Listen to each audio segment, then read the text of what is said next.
ਜਪ ਆਦਿ ਸੱਚ ਜੁਗਾਦਿ ਸੱਚ ਹੈ ਵੀ ਸੱਚ ਨਾਨਕ ਹੋਸੀ ਵੀ ਸੱਚ। ਵਾਹਿਗੁਰੂ ਜੀ ਕਾ ਖਾਲਸਾ ਵਾਹਿਗੁਰੂ ਜੀ ਕੀ ਫਤਿਹ। ਧੰਨ ਸ਼੍ਰੀ ਗੁਰੂ ਨਾਨਕ ਦੇਵ ਸੱਚੇ ਪਾਤਸ਼ਾਹ ਜੀ ਦੀ ਅਗੰਮੀ ਇਲਾਹੀ ਦਰਗਾਹੀ ਬਾਣੀ ਸ਼੍ਰੀ ਜਪਜੀ ਸਾਹਿਬ ਜੀ ਦੀ ਅਸੀਂ ਹੁਣੇ ਇਲਾਹੀ ਸੱਦ ਸਰਵਣ ਕੀਤੀ ਹੈ। ਸੱਚੇ ਪਾਤਸ਼ਾਹ ਜੀ ਬਖਸ਼ਿਸ਼ ਕਰਦੇ ਹਨ, ਇੱਕ ਓੰਕਾਰ ਉਹ ਪਰਮੇਸ਼ਵਰ ਇੱਕ ਹੈ, ਅਦੁੱਤੀ ਹੈ, ਪਰਮੇਸ਼ਵਰ ਵਰਗਾ ਕੋਈ ਵੀ ਨਹੀਂ। ਤੇ ਸਾਰੇ ਜੀਵਾਂ ਦੀ ਰੋਜੀ ਦੀ ਤਾਰ ਉਸ ਪਰਮੇਸ਼ਵਰ ਦੇ ਹੱਥ ਵਿੱਚ ਹੈ। ਇੱਕ ਓੰਕਾਰ, ਇੱਕ ਹੋਣ ਦੇ ਬਾਵਜੂਦ ਉਹ ਅਨੇਕਤਾ ਦੇ ਵਿੱਚ ਪਸਰਿਆ ਹੋਇਆ ਹੈ। ਸੱਚੇ ਪਾਤਸ਼ਾਹ ਜੀ ਨੇ ਅੱਗੇ ਬਖਸ਼ਿਸ਼ ਕੀਤੀ ਕਿ ਸਾਡੀ ਮੰਜ਼ਿਲ ਇੱਕ ਪਰਮੇਸ਼ਵਰ ਤੱਕ ਪਹੁੰਚਣਾ ਹੈ। ਤੇ ਅੱਗੇ ਪਰਮੇਸ਼ਵਰ ਦੇ ਰੱਬੀ ਗੁਣ ਬਿਆਨ ਕੀਤੇ। ਸਤਿਨਾਮ, ਉਸ ਪਰਮੇਸ਼ਵਰ ਦਾ ਨਾਮ ਸੱਚਾ ਹੈ ਤੇ ਮਨੁੱਖ ਆਪਣੇ ਨਾਮ ਨੂੰ ਸੱਚਾ ਜਾਣਦਾ ਹੈ। ਤੇ ਜਿਸ ਵੇਲੇ ਮਨੁੱਖ ਦੀ ਮੌਤ ਹੋ ਜਾਂਦੀ ਹੈ ਤੇ ਫਿਰ ਅਰਥੀ ਉੱਤੇ ਪਾ ਕੇ ਸ਼ਬਦ ਵਰਤਿਆ ਜਾਂਦਾ ਹੈ, ਰਾਮ ਨਾਮ ਸਤ ਹੈ। ਭਾਵ ਪਰਮੇਸ਼ਵਰ ਦਾ ਨਾਮ ਹੀ ਸੱਚ ਹੈ, ਇਹ ਬੰਦਿਆ ਤੇਰਾ ਨਾਮ ਝੂਠ ਹੈ। ਅੱਗੇ ਕਿਰਪਾ ਕੀਤੀ ਕਰਤਾ ਪੁਰਖ, ਉਹ ਪਰਮੇਸ਼ਵਰ ਜੋ ਵੀ ਵਸਤੂ ਬਣਾਉਂਦਾ ਹੈ, ਜੋ ਵੀ ਕ੍ਰੀਏਟ ਕਰਦਾ ਹੈ, ਉਹਦੇ ਵਿੱਚ ਸਮਾ ਜਾਂਦਾ ਹੈ। ਉਹ ਕਰਤਾ ਵੀ ਹੈ, ਪੁਰਖ ਵੀ ਹੈ। ਪੁਰੀ ਬਸੰਤਾ ਐਸਾ ਪੁਰਖਾ। ਜਿਸ ਤਰ੍ਹਾਂ ਕਿਸੇ ਨੇ ਸੋਨਾ ਬਣਾਇਆ ਕਿਸੇ ਨੇ, ਤਰਾਸ਼ਿਆ ਕਿਸੇ ਨੇ, ਵੇਚਿਆ ਕਿਸੇ ਨੇ, ਲਿਆ ਕਿਸੇ ਨੇ, ਪਾਇਆ ਕਿਸੇ ਨੇ। ਜੋ ਸੁਨਿਆਰ ਹੈ ਉਹ ਕਰਤਾ ਹੋ ਸਕਦਾ ਹੈ ਪਰ ਪੁਰਖ ਨਹੀਂ ਹੋ ਸਕਦਾ। ਉਹ ਸੋਨੇ ਵਿੱਚ ਸਮਾ ਨਹੀਂ ਸਕਦਾ। ਪਰਮੇਸ਼ਵਰ ਨੇ ਜੋ ਵੀ ਸ੍ਰਿਸ਼ਟੀ ਵਿੱਚ ਪੈਦਾ ਕੀਤਾ, ਪਰਮੇਸ਼ਵਰ ਉਹਦੇ ਵਿੱਚ ਸਮਾ ਗਿਆ। ਇਸ ਕਰਕੇ ਉਹ ਕਰਤਾ ਪੁਰਖ ਹੈ। ਅੱਗੇ ਸ਼ਬਦ ਵਰਤਿਆ ਨਿਰਭਉ। ਪਰਮੇਸ਼ਵਰ ਕਿਸੇ ਦਾ ਵੀ ਭਉ ਨਹੀਂ ਰੱਖਦਾ, ਉਹ ਨਿਡਰ ਹੈ। ਡਰ ਹਮੇਸ਼ਾ ਉੱਚੇ ਦਾ ਹੁੰਦਾ ਹੈ ਤੇ ਪਰਮੇਸ਼ਵਰ ਤੋਂ ਉੱਚਾ ਕੋਈ ਹੈ ਹੀ ਨਹੀਂ। ਨਿਰਵੈਰ, ਪਰਮੇਸ਼ਵਰ ਦਾ ਕਿਸੇ ਨਾਲ ਵੈਰ ਵੀ ਕੋਈ ਨਹੀਂ। ਵੈਰ ਹੋਵੇਗਾ ਤਾਂ ਜੇ ਕੋਈ ਬਰਾਬਰ ਦਾ ਹੋਵੇਗਾ, ਜਾਂ ਫਿਰ ਕਿਸੇ ਵਿੱਚ ਤਾਕਤ ਹੋਵੇ ਕਿ ਪਰਮੇਸ਼ਵਰ ਉੱਤੇ ਚੜ੍ਹਾਈ ਕਰਕੇ ਆ ਸਕੇ। ਇਸ ਕਰਕੇ ਪਰਮੇਸ਼ਵਰ ਉੱਤੇ ਨਾ ਕੋਈ ਚੜ੍ਹਾਈ ਕਰ ਸਕਦਾ ਹੈ ਤੇ ਨਾ ਹੀ ਪਰਮੇਸ਼ਵਰ ਦੇ ਬਰਾਬਰ ਦਾ ਹੈ। ਇਸ ਕਰਕੇ ਉਹ ਨਿਰਵੈਰ ਹੈ। ਅੱਗੇ ਬਖਸ਼ਿਸ਼ ਕੀਤੀ ਅਕਾਲ ਮੂਰਤ। ਪਰਮੇਸ਼ਵਰ ਦਾ ਅਸਲ ਸਵਰੂਪ ਉਸ ਸਮੇਂ ਤੋਂ ਪਰੇ ਹੈ। ਸਮੇਂ ਤੋਂ ਪਰੇ ਦਾ ਅਰਥ ਇਹ ਹੈ, ਜਿਸ ਵੇਲੇ ਅਸੀਂ ਸਿਮਰਨ ਵਿੱਚ ਜੁੜਾਂਗੇ ਤੇ ਪਰਮੇਸ਼ਵਰ ਦਾ ਪ੍ਰਕਾਸ਼ ਜਿਸ ਵੇਲੇ ਸਾਨੂੰ ਦਿਸਦਾ ਹੈ, ਉਹ ਪ੍ਰਕਾਸ਼ ਸਾਨੂੰ ਸਮੇਂ ਦੀ ਕੈਦ ਵਿੱਚੋਂ ਕੱਢ ਲੈਂਦਾ ਹੈ। ਉਹ ਸਮੇਂ ਤੋਂ ਪਾਸੇ ਹੈ, ਸਮੇਂ ਤੋਂ ਪਰੇ ਹੈ, ਅਜੂਨੀ। ਪਰਮੇਸ਼ਵਰ ਜੂਨਾਂ ਵਿੱਚ ਨਹੀਂ ਹੁੰਦਾ। ਸਹਿਭੰਗ, ਪਰਮੇਸ਼ਵਰ ਦਾ ਪ੍ਰਕਾਸ਼ ਆਪਣੇ ਆਪ ਤੋਂ ਹੋਇਆ। ਪਰਮੇਸ਼ਵਰ ਦੇ ਮਾਤਾ ਪਿਤਾ ਜੀ ਨਹੀਂ ਹਨ, ਨਾ ਚਾਚਾ ਤਾਇਆ ਭੂਆ ਫੁੱਫੜ, ਕੋਈ ਵੀ ਰਿਸ਼ਤੇਦਾਰ ਨਹੀਂ ਹੈ। ਅੱਗੇ ਬਖਸ਼ਿਸ਼ ਕੀਤੀ ਗੁਰ ਪ੍ਰਸਾਦ। ਐਸੇ ਪਰਮੇਸ਼ਵਰ ਦੀ ਪ੍ਰਾਪਤੀ ਹੋਵੇਗੀ ਤਾਂ ਜੇ ਤੇਰੇ ਸਿਰ ਉੱਤੇ ਪੂਰਨ ਗੁਰੂ ਦਾ ਹੱਥ ਹੋਏਗਾ। ਪੂਰੇ ਗੁਰੂ ਦੀ ਕਿਰਪਾ ਸਦਕਾ ਤੈਨੂੰ ਇੱਕ ਪਰਮੇਸ਼ਵਰ ਦੀ ਪ੍ਰਾਪਤੀ ਹੋਏਗੀ।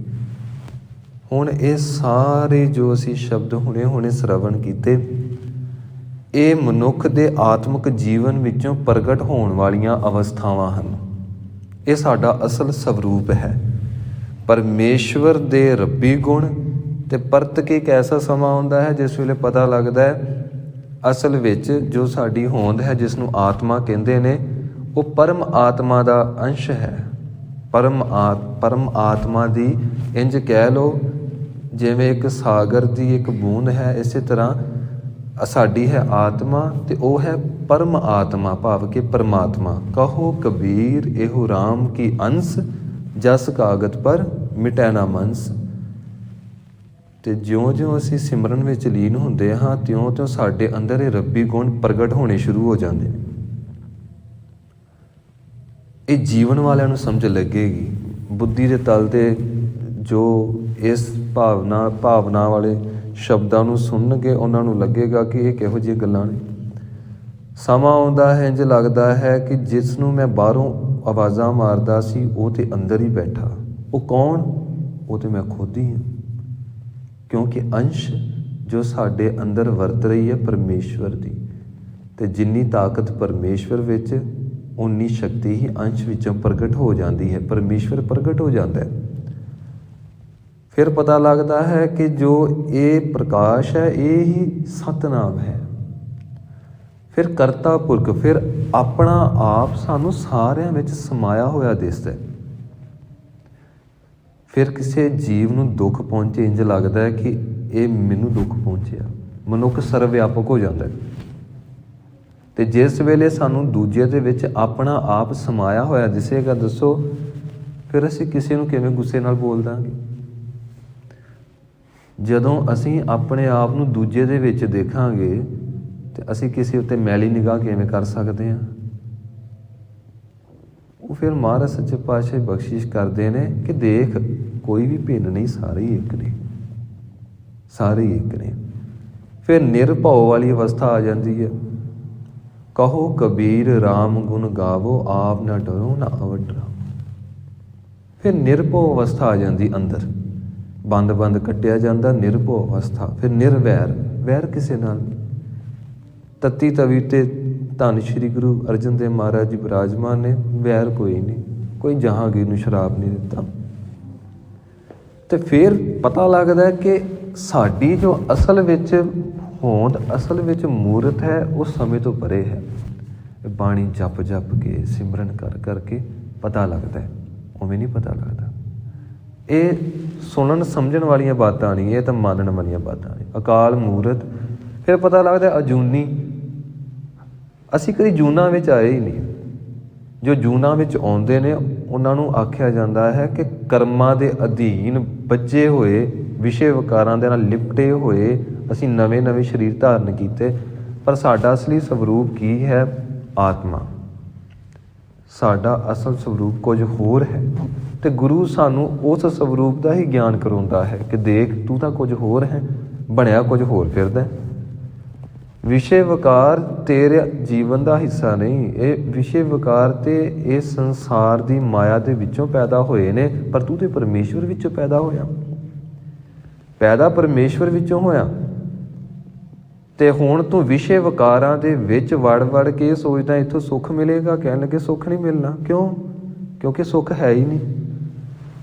ਵਿਸ਼ੇ ਵਿਕਾਰਾਂ ਦੇ ਵਿੱਚ ਤਾਂ ਸੁੱਖ ਮਿਲੇ ਜੇ ਤੂੰ ਵਿਸ਼ੇ ਵਿਕਾਰਾਂ ਵਿੱਚੋਂ ਪੈਦਾ ਹੋਵੇਂ। ਵਿਸ਼ੇ ਵਿਕਾਰਾਂ ਵਿੱਚੋਂ ਤੇ ਪੈਦਾ ਆਪਾਂ ਹੋਏ ਹੀ ਨਹੀਂ। ਮਹਾਰਾਜ ਜੀ ਕਹਿੰਦੇ ਨੇ ਇੱਕ ਬਾਤ ਬੜੀ ਕਮਾਲ ਦੀ ਹੈ, ਤੂੰ ਜੂਨਾਂ ਵਿੱਚ ਬੜਾ ਭਟਕਿਆ, ਪਰ ਅਸਲ ਵਿੱਚ ਤੂੰ ਅਜੂਨੀ ਹੈ, ਤੇਰੀ ਜੂਨ ਕੋਈ ਨਹੀਂ ਹੈ। ਤੇ ਅਸੀਂ ਹੁਣ ਸੋਚਦੇ ਹਾਂ ਅਸੀਂ ਮਨੁੱਖ ਹਾਂ, ਇਹ ਵੀ ਸਾਡਾ ਭਰਮ ਭੁਲੇਖਾ। ਮਾਧਵੇ ਕਿਆ ਕਹੀਏ ਭ੍ਰਮ ਐਸਾ, ਜੈਸਾ ਮਾਨੀਏ ਹੋਏ ਨਾ ਤੈਸਾ। ਫਿਰ ਕਹਿਣ ਲੱਗੇ ਅਜੂਨੀ, ਪਰਮੇਸ਼ਵਰ ਜੂਨਾਂ ਤੋਂ ਰਹਿਤ, ਅਸੀਂ ਵੀ ਜੂਨਾਂ ਤੋਂ ਰਹਿਤ ਹਾਂ। ਸਹਿ ਭੰਗ, ਸਾਡਾ ਪ੍ਰਕਾਸ਼ ਪਰਮੇਸ਼ਵਰ ਦੇ ਵਿੱਚੋਂ ਹੋਇਆ। ਸਾਡਾ ਕੋਈ ਚਾਚਾ ਤਾਇਆ ਭੂਆ ਫੁੱਫੜ ਮਾਮਾ ਮਾਮੀ ਕੋਈ ਮਾਤਾ ਪਿਤਾ ਨਹੀਂ, ਸਿਰਫ ਇੱਕ ਪਰਮੇਸ਼ਵਰ। ਤੇ ਗੁਰ ਪ੍ਰਸਾਦ ਜਿਸ ਮਨੁੱਖ ਦਾ ਇਹ ਸੰਸਾਰਕ ਜਾਮਾ ਮਿਲ ਗਿਆ, ਜਿਸ ਮਨੁੱਖ ਦੇ ਕੋਲ ਆ ਗਿਆ, ਸਿਰ ਦੇ ਉੱਤੇ ਗੁਰੂ ਪ੍ਰਗਟ ਹੋ ਗਿਆ, ਫਿਰ ਕਹਿੰਦੇ ਨੇ ਕਿ ਹੁਣ ਇਸ ਮਨੁੱਖ ਨੂੰ ਗੁਰੂ ਦੀ ਕਿਰਪਾ ਦੁਆਰਾ ਇਹ ਸਾਰੇ ਆਤਮਿਕ ਸਵਰੂਪਾਂ ਦੇ ਦਰਸ਼ਨ ਹੋਣਗੇ, ਆਤਮਿਕ ਗੁਣਾਂ ਦਾ ਪ੍ਰਗਟ ਹੋਣਾ ਹੋਏਗਾ ਜੇ ਗੁਰੂ ਮਿਲ ਜਾਏ ਤਾਂ। ਹੁਣ ਗੁਰਪ੍ਰਸਾਦ ਹੈ ਕੀ? ਗੁਰਪ੍ਰਸਾਦ ਉਸ ਵੇਲੇ ਵਰਤਦੀ। ਕਲਗੀਧਰ ਪਾਤਸ਼ਾਹ ਜੀ ਨੂੰ ਪੁੱਛਿਆ, ਸੱਚੇ ਪਾਤਸ਼ਾਹ ਗੁਰਪ੍ਰਸਾਦ ਕਿਸ ਵੇਲੇ ਵਰਤਦਾ? ਤੇ ਸੱਚੇ ਪਾਤਸ਼ਾਹ ਜੀ ਨੇ ਬਚਨ ਕੀਤਾ, ਸਭ ਤੋਂ ਔਖਾ ਆ ਗੁਰੂ ਨਾਨਕ ਦੇ ਘਰ 'ਚ ਆਉਣਾ, ਤੁਸੀਂ ਆ ਗਏ। ਉਸ ਤੋਂ ਵੀ ਔਖਾ ਆ ਸ਼੍ਰੀ ਜਪਜੀ ਸਾਹਿਬ ਦੇ ਦਰਸ਼ਨ ਕਰਨੇ, ਉਹ ਤੁਸੀਂ ਕਰ ਲਏ। ਉਸ ਤੋਂ ਵੀ ਔਖਾ ਆ ਸ਼੍ਰੀ ਜਪਜੀ ਸਾਹਿਬ ਨੂੰ ਕੰਨਾਂ ਨਾਲ ਸਰਵਣ ਕਰਨਾ, ਉਹ ਤੁਸੀਂ ਕਰ ਲਿਆ। ਉਸ ਤੋਂ ਵੀ ਔਖਾ ਆ ਅੰਮ੍ਰਿਤ ਛਕਣਾ, ਤੁਸੀਂ ਅੰਮ੍ਰਿਤ ਵੀ ਛਕ ਲਿਆ। ਉਸ ਤੋਂ ਵੀ ਔਖਾ ਆ ਕਿ ਗੁਰੂ ਹੁਕਮ ਦੇਵੇ, ਗੁਰੂ ਨੇ ਤੁਹਾਨੂੰ ਹੁਕਮ ਦੇ ਦਿੱਤਾ। ਜਦੋਂ ਅੰਮ੍ਰਿਤ ਛਕ ਲਿਆ, ਗੁਰੂ ਦਾ ਹੁਕਮ ਮਿਲ ਗਿਆ, ਹੁਣ ਜੋ ਵੀ ਤੁਸੀਂ ਗੁਰੂ ਦੇ ਹੁਕਮ ਅਧੀਨ ਕਰੋਗੇ ਸਭ ਗੁਰ ਪ੍ਰਸਾਦ ਹੀ ਹੈ। ਹੁਣ ਤੁਹਾਨੂੰ ਕਿਤੋਂ ਪੁੱਛਣ ਦੀ ਲੋੜ ਨਹੀਂ। ਹੁਣ ਗੁਰੂ ਦੀ ਕਿਰਪਾ ਵਰਤ ਗਈ। ਅੱਗੇ ਕਮੀ ਸਾਡੇ ਵਿੱਚ। ਤੇ ਕਹਿਣ ਲੱਗੇ ਜੋ ਇੱਕ ਓਂਕਾਰ ਹੈ ਸਾਡੀ ਮੰਜ਼ਿਲ ਹੈ, ਉੱਥੋਂ ਤੱਕ ਪਹੁੰਚਣਾ ਆ। ਇਸ ਕਰਕੇ ਹੁਣ ਆਪਾਂ ਇਹ ਕੰਮ ਕਰੀਏ ਕਿ ਧੰਨ ਸ਼੍ਰੀ ਗੁਰੂ ਨਾਨਕ ਦੇਵ ਮਹਾਰਾਜ ਜੀ ਬਚਨ ਕਰਦੇ ਨੇ, ਜਪ ਐਸੇ ਪਰਮੇਸ਼ਵਰ ਦਾ ਜਾਪ ਕਰ, ਉਹਦਾ ਸਿਮਰਨ ਕਰ, ਉਹਦੀ ਬੰਦਗੀ ਕਰ। ਕਿਸ ਪਰਮੇਸ਼ਵਰ ਦੀ? ਆਦਿ ਸੱਚ, ਜਿਸ ਵੇਲੇ ਕੁਝ ਵੀ ਨਹੀਂ ਸੀ, ਮੁੱਢ ਤੋਂ ਉਹ ਸੱਚ ਸੀ, ਕਦੀ ਮਰਿਆ ਨਹੀਂ, ਸਜੀਵ ਸੀ। ਜੁਗਾਦ ਸੱਚ, ਫਿਰ ਪਰਤ ਕੇ ਯੁਗਾਂ ਦਾ ਨਿਰਮਾਣ ਹੋਇਆ। ਸਤਯੁਗ, ਤ੍ਰੇਤਾ ਯੁਗ, ਦੁਆਪਰ ਯੁਗ, ਕਲ ਯੁਗ, ਯੁਗਾਂ ਵਿੱਚ ਵੀ ਸੱਚ ਹੈ। ਵੀ ਸੱਚ, ਹੁਣ ਵੀ ਸੱਚ ਆ। ਨਾਨਕ ਇੱਥੇ ਵਿਸ਼ਰਾਮ। ਨਾਨਕ ਹੋਸੀ ਵੀ ਸੱਚ, ਆਉਣ ਵਾਲੇ ਸਮੇਂ ਵਿੱਚ ਵੀ ਸੱਚ ਹੋਏਗਾ। ਅਸਲ ਵਿੱਚ ਇਹ ਸੱਚੇ ਪਾਤਸ਼ਾਹ ਦੱਸ ਰਹੇ ਨੇ, ਜਪੇਗਾ ਤੇ ਤੈਨੂੰ ਆਪਣਾ ਸਵਰੂਪ ਇੰਜ ਪ੍ਰਤੀਤ ਹੋਏਗਾ, ਕਦੀ ਮਰਿਆ ਹੀ ਨਹੀਂ। ਜੇ ਰੱਬ ਕਦੀ ਨਹੀਂ ਮਰਦਾ, ਜੀਵੈ ਦਾਤਾ ਮਰੈ ਨਾ ਕੋਈ। ਮਹਾਰਾਜ ਜੀ ਕਹਿੰਦੇ ਕੋਈ ਮਰਦਾ ਹੀ ਨਹੀਂ। ਨਹਿ ਕਿਛ ਜਨਮੈ ਨਹਿ ਕਿਛ ਮਰੈ, ਆਪਨ ਚਲਤ ਆਪ ਹੀ ਕਰੇ। ਮਹਾਰਾਜ ਜੀ ਕਹਿੰਦੇ ਨੇ ਤੈਨੂੰ ਪਤਾ ਫੇਰ ਲੱਗਣਾ ਵਾ ਜਪ ਦੇ ਰਾਹੀਂ, ਸਿਮਰਨ ਦੇ ਰਾਹੀਂ, ਕਿ ਮੈਂ ਤੇ ਪਰਮੇਸ਼ਵਰ ਤੋਂ ਕਦੀ ਵਿਛੜਿਆ ਹੀ ਨਹੀਂ।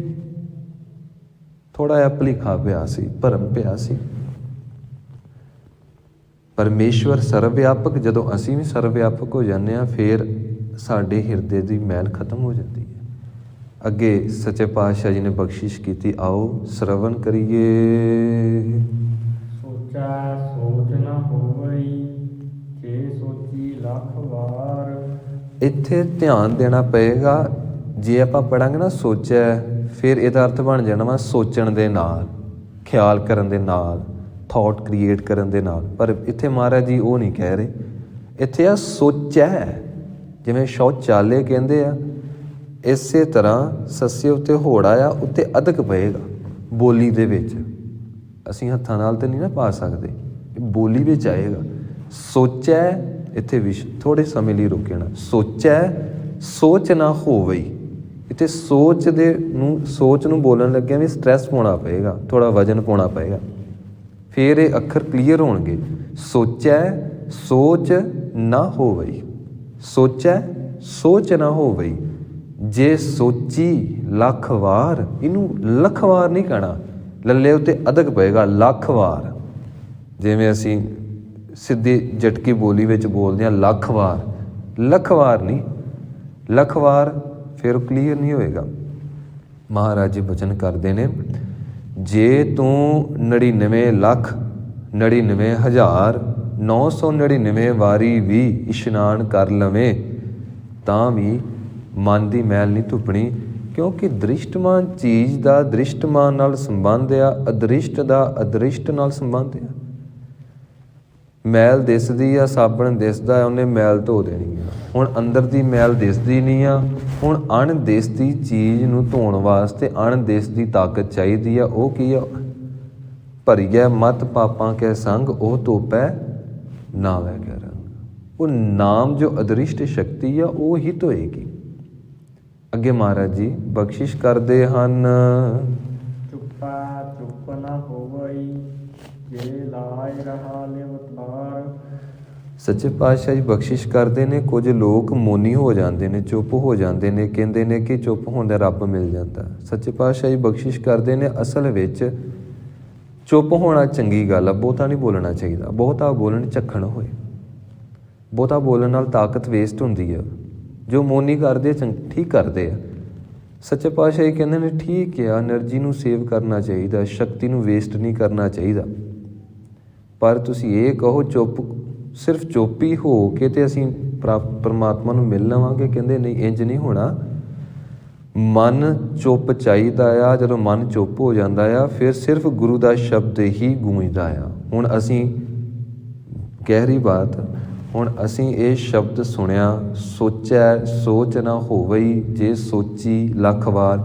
ਇਹ ਇੱਕ ਪੰਕਤੀ ਦੇ ਪਿੱਛੇ ਘੱਟੋ ਘੱਟ 99 ਲੱਖ ਤੋਂ ਵੱਧ ਸਾਡੇ ਅੰਦਰ ਅੱਖਰ ਤੁਰੇ ਜਾਂਦੇ ਨੇ। ਹੁਣ ਇੰਨੇ ਅੱਖਰ ਇੰਨੀਆਂ ਆਵਾਜ਼ਾਂ ਦੇ ਵਿੱਚ ਇਹ ਪੰਕਤੀ ਅੰਦਰੋਂ ਸੁਣਨੀ ਨਹੀਂ। ਕਹਿਣ ਦਾ ਅਰਥ ਇਹ ਹੈ, ਜਦੋਂ ਮਨ ਚੁੱਪ ਹੋ ਜਾਂਦਾ, ਤੁਸੀਂ ਇੱਕ ਵਾਰੀ ਵਾਹਿਗੁਰੂ ਕਹਿੰਦੇ ਹੋ ਤੇ ਇੰਜ ਲੱਗਦਾ ਜਿਵੇਂ ਅੰਦਰ ਲੱਖਾਂ ਸਪੀਕਰ ਲੱਗੇ ਨੇ, ਇੱਕ ਵਾਰੀ ਬੋਲਣ ਨਾਲ ਕਰੋੜਾਂ ਵਾਰੀ ਸੁਣਦਾ।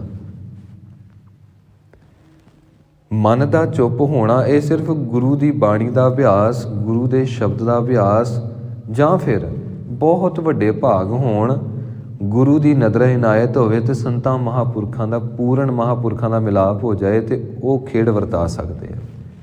ਚੁੱਪ ਮਨ ਦਾ ਹੋਣਾ ਲਾਜ਼ਮੀ ਆ। ਜ਼ੁਬਾਨ ਦਾ ਚੁੱਪ ਹੋਣਾ, ਕੋਈ ਚੁੱਪ ਹੋਣਾ ਥੋੜ੍ਹਾ, ਮਨ ਤੇ ਬੋਲਦਾ ਪਿਆ। ਮਹਾਰਾਜ ਜੀ ਕਹਿੰਦੇ ਨੇ ਚੁੱਪ ਹੋਣ ਦੇ ਨਾਲ ਵੀ ਪਰਮੇਸ਼ਵਰ ਦੀ ਪ੍ਰਾਪਤੀ ਨਹੀਂ ਹੁੰਦੀ। ਭਾਵੇਂ ਇੱਕ ਰਸ, ਜਿਵੇਂ ਤੇਲ ਨੂੰ ਅਸੀਂ ਕਿਸੇ ਭਾਂਡੇ 'ਚ ਪਾਉਂਦੇ ਹਾਂ ਤੇ ਇੱਕ ਧਾਰ, ਇੱਕ ਰਸ ਉਹ ਜਿਵੇਂ ਦੂਜੇ ਭਾਂਡੇ 'ਚ ਡਿੱਗਦਾ, ਅਸੀਂ ਇੱਕ ਰਸ ਚੁੱਪ ਰਹੀਏ ਤਾਂ ਵੀ ਪਰਮੇਸ਼ਵਰ ਦੀ ਪ੍ਰਾਪਤੀ ਨਹੀਂ ਹੁੰਦੀ। ਭੁੱਖਿਆ ਭੁੱਖ ਨ ਉਤਰੀ, ਜੇ ਬੰਨਾ ਪ੍ਰਿਆ ਭਾਰ। ਸੱਚੇ ਪਾਤਸ਼ਾਹ ਬਖਸ਼ਿਸ਼ ਕਰਦੇ ਨੇ ਕਿ ਜੇਕਰ ਸਰੀਰਕ ਭੁੱਖ ਆ ਤੇ ਭਾਵੇਂ ਪੁਰੀਆਂ ਦੀਆਂ ਪੁਰੀਆਂ, ਇੰਦਰਪੁਰੀ, ਬ੍ਰਹਮਪੁਰੀ, ਵਿਸ਼ਨੂਪੁਰੀ, ਹੋਰ ਜਿੰਨੀਆਂ ਵੀ ਪੁਰੀਆਂ ਨੇ, ਉਹ ਸਾਰੀਆਂ ਦੇ ਭੋਜਨ ਤੁਸੀਂ ਅਖਤਿਆਰ ਕਰ ਲਓ, ਇਕੱਠੇ ਕਰ ਲਵੋ, ਛਕ ਲਵੋ, ਸਰੀਰਕ ਭੁੱਖ ਨਹੀਂ ਮਿਟੇਗੀ। ਹੁਣ ਕਿੰਨੇ ਪ੍ਰਸ਼ਾਦੇ ਛਕੇ ਦੇਖੋ ਅਸੀਂ ਸਾਰੀ ਜ਼ਿੰਦਗੀ, ਹੁਣ ਤੁਸੀਂ ਅੰਦਰੋਂ ਲੱਭੋ ਇੱਕ ਵੀ ਪ੍ਰਸ਼ਾਦਾ, ਤੁਹਾਨੂੰ ਲੱਭਣਾ ਹੀ ਕੋਈ ਨਹੀਂ। ਇਹ ਫਿਰ ਢਿੱਡ ਭੁੱਖੇ ਦਾ ਭੁੱਖਾ। ਲੱਖਾਂ ਹੀ ਪ੍ਰਸ਼ਾਦੇ ਛਕ ਲਏ ਹੋਣੇ ਅਸੀਂ, ਪਤਾ ਹੀ ਨਹੀਂ ਕਿੰਨੇ ਕਿੰਨੇ। ਤੇ ਸੱਚੇ ਪਾਤਸ਼ਾਹ ਜੀ ਕਹਿੰਦੇ ਨੇ ਜਿਹੋ ਜਿਹਾ ਤੇਰੇ ਢਿੱਡ ਦਾ ਹਾਲ ਆ, ਇਹਦੇ ਤੋਂ ਅਰਬਾਂ ਖਰਬਾਂ ਗੁਣਾ ਮਾੜਾ ਹਾਲ ਤੇਰੇ ਮਨ ਦਾ ਆ। ਜਿੰਨੀਆਂ ਮਰਜ਼ੀ ਚੀਜ਼ਾਂ ਮਿਲ ਜਾਣ, ਇਹਨੇ ਫਿਰ ਭੁੱਖੇ ਦਾ ਭੁੱਖਾ ਰਹਿਣਾ, ਕਿਉਂਕਿ ਮਨ ਦੀ ਤ੍ਰਿਪਤੀ ਸਿਰਫ ਗੁਰੂ ਦੇ ਸ਼ਬਦ, ਗੁਰੂ ਦੀ ਕਿਰਪਾ ਦੇ ਨਾਲ ਹੋਏਗੀ। ਤ੍ਰਿਸ਼ਨਾ ਬੁਝੈ ਹਰ ਕੈ ਨਾਮ, ਮਹਾ ਸੰਤੋਖ ਹੋਵੈ ਗੁਰ ਬਚਨੀ, ਪ੍ਰਭ ਸਿਉ ਲਾਗੈ ਪੂਰਨ ਧਿਆਨ। ਕਹਿਣ ਲੱਗੇ ਇਸ ਕਰਕੇ ਭਾਵੇਂ ਪੁਰੀਆਂ ਦੀਆਂ ਪੁਰੀਆਂ ਅਸੀਂ ਬੰਨ ਕੇ ਅਸੀਂ ਆਪਣੇ ਕੋਲ ਰੱਖ ਲਈਏ ਤਾਂ ਵੀ ਮਨ ਦੀ ਭੁੱਖ ਕਦੀ ਖਤਮ ਨਹੀਂ ਹੋਣੀ। ਮਨ ਦੀ ਭੁੱਖ ਜੇ ਅਸੀਂ ਇਹਨਾਂ ਚੀਜ਼ਾਂ ਦੇ ਨਾਲ ਪੂਰੀ ਕਰੀਏ ਨਾ, ਤੇ ਸੱਚੇ ਪਾਤਸ਼ਾਹ ਜੀ ਕਹਿੰਦੇ ਨੇ ਅੱਗ ਲੱਗੀ ਪਈ ਆ ਤੇ ਤੂੰ ਸਾਰੀ ਸ੍ਰਿਸ਼ਟੀ ਦੀਆਂ ਲੱਕੜਾਂ ਉਹਦੇ ਵਿੱਚ ਪਾ ਦੇ, ਉਹ ਅੱਗ ਨੇ ਹੋਰ ਭੜਕਣਾ ਆ। ਅੱਗ ਨੇ ਕਦੀ ਕਹਿਣਾ ਨਹੀਂ ਕਿ ਮੈਂ ਤੇ ਬੁਝ ਗਈ ਆ, ਢਿੱਡ ਆਪਣਾ ਭਰ ਗਿਆ ਆ ਤੇ ਹੋਰ ਤੁਸੀਂ ਮੈਨੂੰ ਕੁਝ ਨਾ ਛਕਾਓ। ਮਹਾਰਾਜ ਜੀ ਅੱਗੇ ਬਖਸ਼ਿਸ਼ ਕਰਦੇ ਹਨ, ਸਹਸ ਸਿਆਣਪਾ ਲੱਖ ਹੋਏ, ਤਾਂ ਇੱਕ ਨ ਚੱਲਾ ਨਾਲ। ਭਾਵੇਂ ਹਜ਼ਾਰਾਂ ਲੱਖਾਂ ਸਿਆਣਪਾਂ ਹੋਣ, ਲੱਖਾਂ ਦਾ ਵੀ ਮਹਾਰਾਜ ਜੀ ਨੇ ਇਹਦੀ ਗਿਣਤੀ ਕੀਤੀ, 99,99,999। ਸੱਚੇ ਪਾਤਸ਼ਾਹ ਜੀ ਕਹਿੰਦੇ ਨੇ ਕਿਸੇ ਕੋਲ ਇੰਨੇ ਗੁਣ ਹੋਣ, ਇੱਥੇ ਗੁਣ ਨੂੰ ਸਮਝਣਾ ਪਏਗਾ। ਸਿਆਣਪਾਂ ਦਾ ਅਰਥ ਪਤਾ ਕੀ ਹੁੰਦਾ? ਇੱਕ ਬੰਦਾ ਵਕੀਲ ਵੀ ਹੋਵੇ ਪੂਰਾ ਐਕਸਪਰਟ, ਇੱਕ ਬੰਦਾ ਇੰਜੀਨੀਅਰ ਵੀ ਹੋਵੇ ਪੂਰਾ ਐਕਸਪਰਟ, ਇੱਕ ਬੰਦਾ ਕਾਰ ਮਕੈਨਿਕ ਵੀ ਹੋਵੇ ਪੂਰਾ ਐਕਸਪਰਟ, ਹਰ ਚੀਜ਼ ਵਿੱਚ ਐਕਸਪਰਟ ਹੋਵੇ। ਤੇ ਸ੍ਰਿਸ਼ਟੀ ਦੇ ਵਿੱਚ ਜਿੰਨੀ ਗਿਣਤੀ ਮਹਾਰਾਜ ਜੀ ਨੇ ਕੀਤੀ, ਇੰਨੇ ਗੁਣ ਹੈ ਹੀ ਨਹੀਂ, ਹੁਨਰ ਹੈ ਹੀ ਨਹੀਂ। ਕਿੰਨੇ ਕੁ ਹੁਨਰ ਨੇ? ਕਿਤੇ ਸੈਂਕੜਿਆਂ ਦੇ ਵਿੱਚ ਹੀ ਸਮਾਪਤੀ ਹੋ ਜਾਂਦੀ ਹੈ। ਚਲੋ ਹਜ਼ਾਰਾਂ ਲਾ ਲਓ, ਹਜ਼ਾਰਾਂ ਵੀ ਕੋਈ ਬਹੁਤੀ ਗਿਣਤੀ ਵਿੱਚ ਨਹੀਂ ਹੁੰਦੇ। ਜਿਵੇਂ ਕਥਾ ਕਰਨੀ ਇੱਕ ਗੁਣ ਆ, ਪਾਠ ਕਰਨਾ ਇੱਕ ਗੁਣ ਆ, ਮਹਾਰਾਜ ਜੀ ਨੇ ਦਿੱਤਾ। ਕੀਰਤਨ ਕਰਨਾ ਇੱਕ ਗੁਣ ਆ। ਸਾਡੇ ਧਾਰਮਿਕ ਤਬਕੇ ਵਿੱਚ 5 ਕੀ ਗੁਣ ਨੇ, 5-7, ਇਸ ਤੋਂ ਵੱਧ ਕੇ ਹੈ ਨਹੀਂ। ਤੇ ਧਾਰਮਿਕ ਤਬਕੇ ਵਿੱਚ 7-8 ਗੁਣ ਤੋਂ ਬਾਅਦ ਇੱਥੇ ਹੁਨਰਾਂ ਦੀ ਸਮਾਪਤੀ ਆ, ਜਿਹੜੇ ਅਸੀਂ ਪੰਥਕ ਤੌਰ 'ਤੇ ਅਸੀਂ ਪ੍ਰੈਜ਼ੈਂਟ ਕਰਦੇ ਹਾਂ। ਤੇ ਬਾਹਰੀ ਤੌਰ 'ਤੇ ਕਰੋ, ਬਿਜਲੀ ਬੋਰਡ ਵਾਲੇ ਪਾਸੇ ਚਲੇ ਜਾਓ, ਉੱਥੇ ਕਿੰਨੇ ਕੁ ਗੁਣ ਨੇ। ਨਹਿਰ ਦੇ ਮਹਿਕਮੇ 'ਚ ਦੇਖ ਲਓ। ਮਹਾਰਾਜ ਜੀ ਕਹਿੰਦੇ ਤੂੰ ਇੰਨਾ ਕੁ ਐਕਸਪਰਟ ਹੋ ਜਾਵੇਂ ਤਾਂ ਵੀ ਇੱਕ ਵੀ ਗੁਣ ਤੇਰੇ ਨਾਲ ਨਹੀਂ ਜਾਣਾ, ਤੇਰੀ ਕੋਈ ਵੀ ਸਿਆਣਪ ਨਾਲ ਨਹੀਂ ਜਾਣੀ। ਤੇ ਸਿਆਣਪ ਮਾਰਨੀ ਪੈਂਦੀ ਆ। ਮਾਰਨੀ ਕਿਵੇਂ ਆ? ਐਵੇਂ ਨਹੀਂ ਕਿ ਆਪਣੇ ਚਪੇੜਾਂ ਮਾਰੀ ਜਾਓ ਜਾਂ ਫਿਰ ਆਪਣਾ ਜੋੜਾ ਲਾ ਕੇ ਮਾਰੀ ਜਾਓ ਆਪਣੇ। ਇਹ ਸਿਆਣਪ ਮਰੇਗੀ, ਇਹ ਚਤਰਾਈ ਮਰੇਗੀ ਸਿਰਫ ਪਰਮੇਸ਼ਵਰ ਦੇ ਸ਼ਬਦ ਦੇ ਨਾਲ, ਗੁਰੂ ਮੰਤਰ ਦੇ ਨਾਲ, ਗੁਰੂ ਦੀ ਬਖਸ਼ਿਸ਼ ਦੇ ਨਾਲ। ਇਹ ਸਿਆਣਪ ਹੀ ਤਾਂ ਸਭ ਤੋਂ ਵੱਡੀ ਰੁਕਾਵਟ ਆ। ਇਹ ਅਭਿਆਸੀ ਸੱਜਣ ਜਾਣਦੇ ਨੇ, ਜੋ ਸਾਧੂ ਮਾਰਗ 'ਤੇ ਚੱਲਦੇ ਨੇ ਉਹ ਜਾਣਦੇ ਨੇ। ਅੱਗੇ ਮਹਾਰਾਜ ਜੀ ਕਿਰਪਾ ਕਰਦੇ ਹਨ, ਸ਼ਿਵ ਸਚਿਆਰਾ ਹੋਈਐ, ਸ਼ਿਵ ਕੂੜਾ ਪੱਟਾ ਪਾਲ। ਇੱਥੇ ਮਹਾਰਾਜ ਜੀ ਇਹ ਬਖਸ਼ਿਸ਼ ਕਰਦੇ ਨੇ, ਅਸੀਂ ਪਰਮੇਸ਼ਵਰ ਦੇ ਪ੍ਰਕਾਸ਼ ਦੇ ਵਿੱਚ ਪ੍ਰਕਾਸ਼ ਸਰੂਪ ਕਿਵੇਂ ਹੋਈਏ। ਅਸੀਂ ਉਹਦੇ ਯੋਗ ਕਿਵੇਂ ਬਣੀਏ? ਸਾਡੇ ਤੇ ਪਰਮੇਸ਼ਵਰ ਵਿੱਚ ਇੱਕ ਝੂਠ ਦੀ ਕੰਧ ਆ, ਇਹ ਰੱਬ ਨੇ ਨਹੀਂ ਬਣਾਈ, ਇਹ ਅਸੀਂ ਬਣਾਈ ਆ। ਤੇ ਕਹਿੰਦੇ ਕਿਵੇਂ ਮਿਲਾਪ ਹੋਵੇ? ਢੰਗ ਕੀ ਹੈ, ਤਰੀਕਾ ਕੀ ਹੈ? ਤੇ ਸੱਚੇ ਪਾਤਸ਼ਾਹ ਜੀ ਹੁਣ ਅੱਗੇ ਦੱਸਣਾ ਕਰਦੇ ਹਨ। ਹੁਕਮ ਰਜਾਈ ਚੱਲਣਾ, ਨਾਨਕ ਲਿਖਿਆ ਨਾਲ।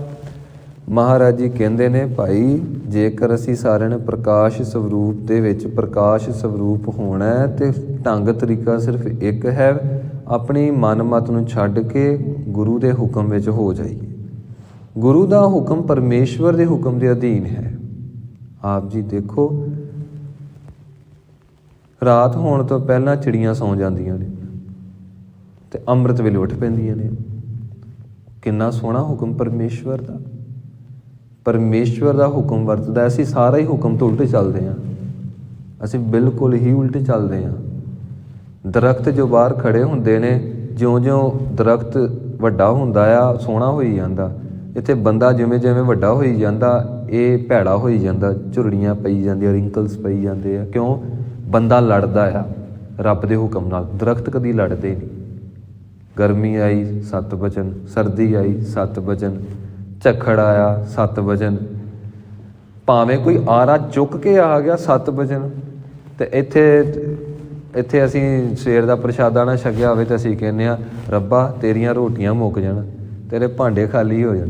ਭਾਵੇਂ ਕਿ ਅਸੀਂ ਜੇ ਸਾਨੂੰ ਜ਼ੁਕਾਮ ਵੀ ਲੱਗ ਗਿਆ, ਅਸੀਂ ਉਹਦੇ ਉੱਤੇ ਵੀ ਰੱਬ ਨੂੰ ਲਾਮਾ ਦਿੰਦੇ ਹਾਂ, ਤੈਨੂੰ ਲੱਗੇ ਤੈਨੂੰ ਫੇਰ ਪਤਾ ਲੱਗੇ, ਸਾਨੂੰ ਦੁਖੀ ਕਰ ਮਾਰਿਆ ਹੀ। ਆਪਾਂ ਸ਼ਿਕਵਿਆਂ ਦੇ ਨਾਲ ਭਰੇ ਹੋਏ ਹਾਂ, ਆਪਾਂ ਸ਼ਿਕਾਇਤਾਂ ਨਾਲ ਭਰੇ ਹੋਏ ਹਾਂ। ਤੁਸੀਂ ਗਹਿਰੇ ਵਿੱਚ ਜਾ ਕੇ ਦੇਖੋ, ਅਸੀਂ ਤੇ ਨਿੱਕੀ ਨਿੱਕੀ ਆਪਣੀ ਗਲਤੀ ਦੇ ਹੀ ਰੱਬ ਨੂੰ ਹੀ ਉਲਾਮਾ ਦਿੰਦੇ ਹਾਂ। ਕੋਈ ਚੜ੍ਹਾਈ ਕਰ ਗਿਆ, ਇਹ ਹੁਣ ਕੀ ਕੀਤਾ ਜਾ ਸਕਦਾ, ਰੱਬ ਨੇ ਕਰਤਾ। ਵੈਸੇ ਉਮਰ ਨਹੀਂ ਸੀ ਚੜ੍ਹਾਈ ਕਰਨ ਦੀ। ਬੰਦਾ ਪੁੱਛੇ ਚੜ੍ਹਾਈ ਦੀ ਵੀ ਕੋਈ ਉਮਰ ਹੁੰਦੀ ਹੈ? ਇਹ ਐਕਸੀਡੈਂਟ ਹੋ ਗਿਆ, ਹੋਣਾ ਨਹੀਂ ਸੀ ਚਾਹੀਦਾ। ਪਤਾ ਨਹੀਂ ਰੱਬ ਦਾ ਕੀ ਵਿਗਾੜਿਆ ਸੀ। ਕਹਿਣ ਦਾ ਤਾਂ ਬੰਦਾ ਸਟਰਗਲ ਕਰਦਾ, ਤੇ ਸਟਰਗਲ ਦੇ ਵਿੱਚ ਇਹਦੀ ਆਤਮਿਕ ਸ਼ਕਤੀ ਹੀਣ ਹੁੰਦੀ ਹੈ। ਤੇ ਕੁਦਰਤ ਕਦੀ ਸਟਰਗਲ ਨਹੀਂ ਕਰਦੀ। ਤੇ ਵੇਖੋ ਗਰਮੀ ਸਰਦੀ ਵਿੱਚ ਫਸਲ ਕਿੰਨੀ ਸੋਹਣੀ ਹੁੰਦੀ ਹੈ। ਸੱਚੇ ਪਾਤਸ਼ਾਹ ਕਹਿੰਦੇ ਹੁਕਮ ਦੇ ਵਿੱਚ ਹੋ ਜਾ। ਤੇ ਗੁਰੂ ਸਾਨੂੰ ਹੁਕਮ 'ਚ ਲੈ ਕੇ ਆਉਂਦਾ। ਇਹ ਗੁਰੂ ਨਾਨਕ ਦੇਵ ਮਹਾਰਾਜ ਜੀ ਨੇ ਵਚਨ ਨਹੀਂ ਕੀਤਾ ਕਿ ਅੰਮ੍ਰਿਤ ਵੇਲੇ ਉੱਠ ਤੈਨੂੰ ਤਾਂ ਹੀ ਮਿਲੂ। ਇਹ ਪਰਮੇਸ਼ਵਰ ਦੀ ਖੇਡ ਦੇ ਵਿੱਚ ਗੁਰੂ ਮਹਾਰਾਜ ਜੀ ਸਾਨੂੰ ਸਹਿਜ ਅਵਸਥਾ 'ਚ ਬਖਸ਼ਿਸ਼ ਕਰਾਉਣਾ ਚਾਹੁੰਦੇ ਆ। ਤੇ ਸੱਚੇ ਪਾਤਸ਼ਾਹ ਜੀ ਕਹਿੰਦੇ ਨੇ ਹੁਕਮ ਦੇ ਅਧੀਨ ਹੋ ਜਾ, ਫਿਰ ਤੂੰ ਪ੍ਰਕਾਸ਼ ਸਰੂਪ ਹੋ ਸਕਦਾ। ਹੁਕਮੀ ਹੋਵਨ ਆਕਾਰ, ਹੁਕਮ ਨਾ ਕਹਿਆ ਜਾਈ। ਪਰਮੇਸ਼ਵਰ ਦੇ ਹੁਕਮ ਵਿੱਚ ਹੀ, ਪਰਮੇਸ਼ਵਰ ਦੀ ਅਸੀਮ ਸ਼ਕਤੀ ਦੇ ਵਿੱਚੋਂ ਹੀ ਸਾਰੀ ਸ੍ਰਿਸ਼ਟੀ ਦੇ ਆਕਾਰ ਬਣੇ ਨੇ। ਹੁਣ ਇੱਥੇ ਆਕਾਰਾਂ ਦਾ ਅਰਥ ਇਹ ਘਰ ਨਾ ਸਮਝੀਏ, ਇਹ ਤਾਂ ਮਨੁੱਖ ਦੇ ਖਿਆਲਾਂ ਵਿੱਚੋਂ ਪੈਦਾ ਹੋਏ ਖਿਆਲ ਨੇ। ਜੋ ਸਾਨੂੰ ਦਿਸ ਰਿਹਾ ਨਾ, ਕਾਰ ਦਿਸ ਰਹੀ ਆ, ਘਰ ਦਿਸ ਰਹੇ ਆ, ਅਸੀਂ ਕਾਰਾਂ ਚਲਾ ਲਈਆਂ, ਟਰੱਕ ਚਲਾ ਲਏ, ਅਸੀਂ ਜੋ ਕੁਝ ਵੀ ਹੈ ਤਾਂ ਬੰਦੇ ਦੇ ਖਿਆਲ ਆ। ਬੰਦੇ ਨੇ ਹੀ ਖਿਆਲ ਪੈਦਾ ਕਰਕੇ ਤੇ ਇਹ ਤੋਰ ਛੱਡੇ ਆ, ਉਹੀ ਨੇਚਰ ਦੀ ਹਾਨੀ ਕਰੀ ਜਾਂਦੇ ਆ। ਤੇ ਸੱਚੇ ਪਾਤਸ਼ਾਹ ਜੀ ਕਹਿੰਦੇ ਹੁਕਮ ਦੇ ਵਿੱਚ 84 ਲੱਖ ਜੂਨਾਂ ਨੂੰ ਆਕਾਰ ਦਿੱਤਾ ਗਿਆ। ਜਿੰਨੇ ਵੀ ਗ੍ਰਹਿ ਨਕਸ਼ਤਰ ਤਾਰੇ ਸਿਆਰੇ ਆ, ਇਹ ਹੁਕਮ ਦੇ ਅਧੀਨ ਹੀ ਪਰਮੇਸ਼ਵਰ ਨੇ ਸਿਰਜੇ ਆ। ਤੇ ਸੱਚੇ ਪਾਤਸ਼ਾਹ ਜੀ ਨੂੰ ਪੁੱਛ ਲਿਆ ਕਿ ਮਹਾਰਾਜ ਜੀ ਦੱਸੋ, ਇਹਦੀ ਸੰਪੂਰਨ ਵਿਆਖਿਆ ਕਰੋ। ਮਹਾਰਾਜ ਜੀ ਕਹਿੰਦੇ ਹੁਕਮ ਨਾ ਕਹਿਆ ਜਾਏ। ਇੱਥੇ ਹੁਕਮ ਨਾ ਨਹੀਂ ਕਹਿਣਾ, ਨੰਨਾ ਮੁਕਤਾ ਆ। ਹੁਕਮ ਨਾ ਕਹਿਆ ਜਾਏ, ਕਹਿਣ ਲੱਗੇ ਪਰਮੇਸ਼ਵਰ ਦੇ ਹੁਕਮ ਨੂੰ ਸੰਪੂਰਨ ਢੰਗ ਨਾਲ ਬਿਆਨ ਨਹੀਂ ਕੀਤਾ ਜਾ ਸਕਦਾ, ਉਹ ਤਾਂ ਪਰਮੇਸ਼ਵਰ ਹੀ ਜਾਣਦਾ। ਹੁਕਮੀ ਹੋਵਨ ਜੀ, ਹੁਕਮ ਮਿਲਾ ਵਡਿਆਈ। ਪਰਮੇਸ਼ਵਰ ਦੀ ਕਿਰਪਾ ਦੇ ਨਾਲ ਪਰਮੇਸ਼ਵਰ ਦੇ ਹੁਕਮ ਦੇ ਵਿੱਚ ਹੀ ਜੀਵਾਂ ਦਾ ਨਿਰਮਾਣ ਹੁੰਦਾ ਹੈ। ਪਰਮੇਸ਼ਵਰ ਆਪਣੇ ਹੁਕਮ ਦੇ ਅਧੀਨ ਹੀ ਵਡਿਆਈਆਂ ਬਖਸ਼ਦਾ ਹੈ। ਹੁਕਮੀ ਉਤਮ ਨੀਚ, ਹੁਕਮ ਲਿਖ ਦੁਖ ਸੁਖ ਪਾਈਐ। ਪਰਮੇਸ਼ਵਰ ਦੇ ਹੁਕਮ ਦੇ ਨਾਲ ਹੀ ਕੋਈ ਉੱਤਮ ਹੈ, ਉਹਦੇ ਹੁਕਮ ਨਾਲ ਹੀ ਕੋਈ ਨੀਵਾਂ ਹੈ, ਉਹਦੇ ਹੁਕਮ ਦੇ ਨਾਲ ਹੀ ਸਾਨੂੰ ਦੁੱਖ ਸੁੱਖ ਪ੍ਰਾਪਤ ਹੁੰਦੇ ਹਨ। ਹੁਣ ਅਸੀਂ ਜੇ ਇਹ ਪੰਕਤੀ ਨੂੰ ਇੰਝ ਸੋਚਾਂਗੇ, ਅੱਛਾ ਜੀ ਉਹੀ ਦੁੱਖ ਸੁੱਖ ਦਿੰਦਾ ਤੇ ਫਿਰ ਸੁੱਖ ਸੁੱਖ ਹੀ ਦੇਵੇ, ਦੁੱਖ ਕਾਹਨੂੰ ਦਿੰਦਾ? ਤੇ ਸੱਚੇ ਪਾਤਸ਼ਾਹ ਜੀ ਕਹਿੰਦੇ ਨੇ ਭਾਈ ਕਰਮ ਤੂੰ ਬੀਜੇ ਆ, ਅੱਗੇ ਮੇਰਾ ਹੁਕਮ ਵਰਤਦਾ ਆ, ਇਵੇਂ ਨਹੀਂ ਕਿ ਕਿਸੇ ਦੇ ਉੱਤੇ ਮੈਂ ਜ਼ਿਆਦਾ ਦਿਆਲੂ ਹਾਂ ਤੇ ਕਿਸੇ ਦੇ ਘੱਟ ਦਿਆਲੂ। ਕਰਮਾਂ ਦੀ ਚੋਣ ਉਹ ਤੇਰੇ ਆਪਣੇ ਹੱਥ ਵਾਸੇ ਆ, ਪਰਤ ਕੇ ਉਹਦਾ ਬੀਜ ਤੋਂ ਇੱਕ ਬ੍ਰਿਕਸ਼ ਬਣਾਉਣਾ ਉਹ ਹੁਕਮ ਦੇ ਅਧੀਨ ਸਹਿਜ ਅਵਸਥਾ 'ਚ ਆਪਣੇ ਆਪ ਚੱਲ ਰਿਹਾ ਆ। ਕਹਿੰਦੇ ਫਿਰ ਉਹਦੇ ਹੁਕਮ ਦੇ ਅਧੀਨ ਜਿਹੋ ਜਿਹੇ ਤੂੰ ਕਰਮ ਕਰੇਂਗਾ ਉਹੋ ਜਿਹਾ ਤੈਨੂੰ ਦੁੱਖ ਮਿਲ ਜਾਏਗਾ, ਉਹੋ ਜਿਹਾ ਸੁੱਖ ਮਿਲ ਜਾਏਗਾ, ਉਹੋ ਜਿਹਾ ਹੀ ਤੂੰ ਉੱਤਮ ਸੰਸਾਰ 'ਚ ਜਾਣਿਆ ਜਾਏਗਾ, ਉਹੋ ਜਿਹਾ ਹੀ ਨੀਚ ਜਾਣਿਆ ਜਾਏਗਾ। ਪਰਮੇਸ਼ਵਰ ਦਾ ਹੁਕਮ ਸਾਰਿਆਂ ਵਾਸਤੇ ਇਕੁਅਲ ਆ। ਅਮੀਰ ਵਾਸਤੇ ਕੋਈ ਬਹੁਤਾ ਪਰਮਾਤਮਾ ਖੁਸ਼ ਨਹੀਂ ਹੁੰਦਾ ਤੇ ਗਰੀਬ ਵਾਸਤੇ ਬਹੁਤਾ ਨਾਰਾਜ਼ ਨਹੀਂ ਹੁੰਦਾ। ਇਵੇਂ ਨਹੀਂ ਕਿ ਗਰੀਬਾਂ ਨੂੰ ਪੁੱਛੇ ਨਾ ਤੇ ਅਮੀਰਾਂ ਨੂੰ ਪੁੱਛੀ ਜਾਏ। ਇਸ ਕਰਕੇ ਸਾਰਾ ਕੁਝ ਪਰਮੇਸ਼ਵਰ ਇਕੁਐਲਿਟੀ ਦੇ ਵਿੱਚ ਸਾਰਿਆਂ ਉੱਤੇ ਬਖਸ਼ਿਸ਼ ਵਰਤਾਉਂਦਾ ਹੈ। ਇਤਨਾ ਹੁਕਮੀ ਬਖਸ਼ੀਸ ਇੱਕ ਹੁਕਮੀ ਸਦਾ ਭਵਾਈਆ। ਆਪਣੇ ਕਰਮਾਂ ਦੇ ਅਨੁਸਾਰ ਜਿਸ ਵੇਲੇ ਅਸੀਂ ਬੀਜ ਬੀਜਦੇ ਹਾਂ ਫਿਰ ਪਰਮੇਸ਼ਵਰ ਦੇ ਹੁਕਮ ਦਾ ਵਰਤਾਰਾ ਵਰਤਦਾ ਹੈ ਤੇ ਕਈਆਂ ਨੂੰ ਪਰਮੇਸ਼ਵਰ ਦੀ ਬਖਸ਼ਿਸ਼ ਦੀ ਪ੍ਰਾਪਤੀ ਹੋ ਜਾਂਦੀ ਹੈ ਤੇ ਕਈ 84 ਲੱਖ ਜੂਨਾਂ ਵਿੱਚ ਭਟਕਦੇ ਨੇ। ਜੇ ਅਸੀਂ ਇਹ ਕਹੀਏ ਕਿ ਪਰਮਾਤਮਾ ਦੇ ਹੁਕਮ ਅਨੁਸਾਰ ਕੋਈ ਭਟਕਦਾ ਹੈ ਤੇ ਉਹਦੇ ਹੁਕਮ ਦੇ ਅਨੁਸਾਰ ਹੀ ਬਖਸ਼ਿਸ਼ ਮਿਲਦੀ ਹੈ ਤੇ ਫਿਰ ਅਸੀਂ ਉਲਾਮੇ ਅਤੇ ਗਿਲੇ ਸ਼ਿਕਵਿਆਂ ਨਾਲ ਭਰ ਜਾਵਾਂਗੇ। ਅੱਛਾ, ਫਿਰ ਸਾਡਾ ਮਨ ਟਿਕਦਾ ਨਹੀਂ, ਅਸੀਂ ਬ੍ਰਹਮ ਗਿਆਨੀ ਕਿਉਂ ਨਹੀਂ ਬਣ ਗਏ? ਸਾਰੀ ਗਲਤੀ ਉਹਦੀ ਹੈ। ਵੇਖੋ ਮਹਾਰਾਜ ਵੀ ਕਹਿ ਰਹੇ, ਪਰ ਇੱਥੇ ਸੱਚੇ ਪਾਤਸ਼ਾਹ ਜੀ ਜੋ ਬਾਰੀਕੀ ਵਿੱਚ ਸਾਨੂੰ ਦੱਸ ਰਹੇ ਨੇ ਉਹਨੂੰ ਮਾੜਾ ਜਿਹਾ ਧਿਆਨ ਨਾਲ ਦੇਖਣਾ ਪਏਗਾ। ਇੱਥੇ ਅਰਥ ਕਿਤਾਬੀ ਅਰਥ ਨਹੀਂ ਚੱਲਣਗੇ, ਇੱਥੇ ਤੇ ਅਨੁਭਵੀ ਅਰਥ ਚੱਲਣਗੇ, ਉਹਦੇ ਨਾਲ ਸਮਝ ਪਏਗੀ। ਸੱਚੇ ਪਾਤਸ਼ਾਹ ਜੀ ਅੱਗੇ ਬਖਸ਼ਿਸ਼ ਕਰਦੇ ਹਨ। ਹੁਕਮੈ ਅੰਦਰ ਸਭ ਹੋ ਬਾਹਰ ਹੁਕਮ ਨਾ ਹੋਏ। ਮਹਾਰਾਜ ਜੀ ਬਖਸ਼ਿਸ਼ ਕਰਦੇ ਨੇ ਕਿ ਸਾਰੀ ਸ੍ਰਿਸ਼ਟੀ ਹੁਕਮ ਦੇ ਅਧੀਨ ਹੈ, ਕੋਈ ਵੀ ਹੁਕਮ ਤੋਂ ਬਾਹਰ ਨਹੀਂ। ਇਹਦਾ ਅਰਥ ਇਹ ਹੈ ਕਿ ਹੁਣ ਬੰਦੇ ਨੇ ਇੱਕ ਲੱਤ ਉੱਤੇ ਚੁੱਕੀ ਤੇ ਬੰਦਾ ਹੁਣ ਕਹੇ ਕਿ ਮੈਂ ਦੂਜੀ ਲੱਤ ਵੀ ਚੱਕਣੀ ਹੈ ਉੱਤੇ ਤੇ ਪਹਿਲੀ ਲਾਉਣੀ ਵੀ ਨਹੀਂ। ਕਹਿੰਦੇ ਨਹੀਂ, ਇਹ ਹੁਕਮ ਲਿਖਿਆ ਆ, ਇੱਕ ਲੱਤ ਥੱਲੇ ਰੱਖੇਗਾ, ਦੂਜੀ ਤੈਨੂੰ ਲੱਤ ਉੱਪਰ ਚੁੱਕਣ ਦੀ ਆਜ਼ਾਦੀ ਹੈ, ਪਰ ਦੋਵੇਂ ਲੱਤਾਂ ਤੋਂ ਉੱਪਰ ਚੁੱਕ ਕੇ ਤੁਰ ਨਹੀਂ ਸਕਦਾ। ਮੱਛੀ ਪਾਣੀ ਤੋਂ ਬਿਨਾ ਨਹੀਂ ਜੀ ਸਕਦੀ, ਮੋਸਟਲੀ ਮੱਛਲੀਆਂ ਨਹੀਂ ਜੀ ਸਕਦੀਆਂ, ਕੁਛ ਐਸੀਆਂ ਨੇ ਜਿੰਦੀਆਂ ਵੀ ਨੇ, ਬਾਕੀ ਜਿਹੜੀਆਂ ਬਹੁਤਾਤ ਮਾਤਰਾ ਵਿੱਚ ਨੇ ਉਹ ਮੱਛੀ ਪਾਣੀ ਤੋਂ ਨਿਕਲਦੀ ਆ ਤੇ ਮਰ ਜਾਂਦੀ ਹੈ।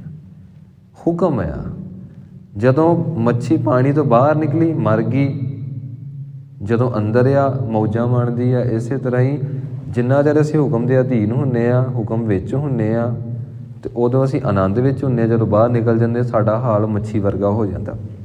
ਤੇ ਮਹਾਰਾਜ ਜੀ ਕਹਿੰਦੇ ਨੇ ਹੈ ਸਾਰੇ ਹੁਕਮ ਦੇ ਅਧੀਨ, ਕਿਸੇ ਦੀ ਇੰਨੀ ਤਾਕਤ ਨਹੀਂ ਕਿ ਧੱਕੇ ਨਾਲ ਪਰਮੇਸ਼ਵਰ ਕੋਲੋਂ ਕਿਰਪਾ ਲੈ ਲੈ।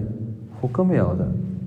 ਤੁਹਾਨੂੰ ਕਰਮਾਂ ਦੀ ਆਜ਼ਾਦੀ ਦਿੱਤੀ ਆ, ਤੁਸੀਂ ਕਰਮ ਬੀਜਣ ਲਈ ਕਰਮ ਕਰਨੇ ਸੁਤੰਤਰ ਹੋ, ਪਰ ਜਦੋਂ ਕਰਮ ਬੀਜਿਆ ਫਿਰ ਤੁਸੀਂ ਸੁਤੰਤਰ ਨਹੀਂ ਹੋ। ਹੁਣ ਅਸੀਂ ਮਿਰਚਾਂ ਦੇ ਬੂਟੇ ਲਾ ਕੇ ਅਸੀਂ ਹੱਥ ਜੋੜ ਕੇ ਕਹੀਏ ਤੂੰ ਠਾਕੁਰ ਤੂੰ ਪਹਿ ਅਰਦਾਸ, ਮਹਾਰਾਜ ਜੀ ਬੀਜੀਆਂ ਤੇ ਮਿਰਚਾਂ ਹੀ ਨੇ, ਕਿਰਪਾ ਕਰਕੇ ਅੰਬ ਲਾ ਦਿਓ, ਕਰ ਦਿਓ ਕਿਰਪਾ, ਤੁਸੀਂ ਤਾਂ ਸਭ ਕੁਝ ਕਰ ਸਕਦੇ ਹੋ। ਮਹਾਰਾਜ ਜੀ ਬੀਜੇ ਤੇ ਕਰੇਲੇ ਹੀ ਆ ਤੇ ਕਿਰਪਾ ਕਰ ਖਰਬੂਜੇ ਲਾ ਦਿਓ ਜੀ, ਤੁਸੀਂ ਤਾਂ ਸਭ ਕੁਝ ਕਰ ਸਕਦੇ ਹੋ। ਲੈ ਦੱਸੋ, ਉਹ ਸਾਰਾ ਕੁਝ ਕਰ ਸਕਦੇ, ਤੈਂ ਕੁਝ ਨਹੀਂ ਕਰਨਾ। ਉਹਨੇ ਕਿਹਾ ਤੂੰ ਵੀ ਕੁਝ ਨਾ ਕੁਝ ਕਰ ਲੈ, ਹੱਥ ਪੈਰ ਤੂੰ ਵੀ ਹਿਲਾ ਲੈ, ਹੱਥਾਂ ਨਾਲ ਸੇਵਾ ਕਰ ਲੈ, ਹੱਥਾਂ ਨਾਲ ਗੁਟਕਾ ਸਾਹਿਬ ਫੜ ਲੈ।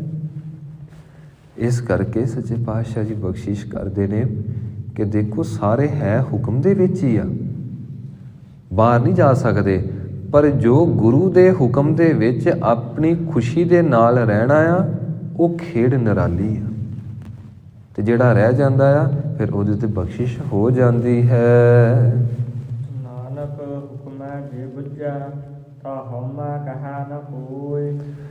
ਇੱਥੇ ਨਾਨਕ ਤੇ ਥੋੜਾ ਜਿਹਾ ਰੁਕਾਂਗੇ। ਨਾਨਕ ਹੁਕਮੈ ਜੇ ਬੁੱਝੈ, ਬੱਬੇ ਦੇ ਥੱਲੇ ਔਂਕੜ ਉੱਤੇ ਅਧਕ ਲੱਗੇਗਾ, ਝੱਜੇ ਨੂੰ ਦਲਾਵਾਂ।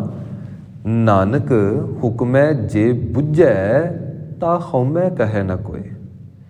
ਕਹਿਣ ਲੱਗੇ ਜਿਨ੍ਹਾਂ ਨੇ ਸਿਮਰਨ ਭਜਨ ਬੰਦਗੀ ਕਰ ਕਰਕੇ ਉਹ ਹੁਕਮ ਮੰਨਣ ਵਾਲੀ ਅਵਸਥਾ ਨੂੰ ਪ੍ਰਾਪਤ ਕੀਤਾ, ਫਿਰ ਉਹਨਾਂ ਦੇ ਅੰਦਰ ਹੰਕਾਰ ਨਹੀਂ ਹੁੰਦਾ।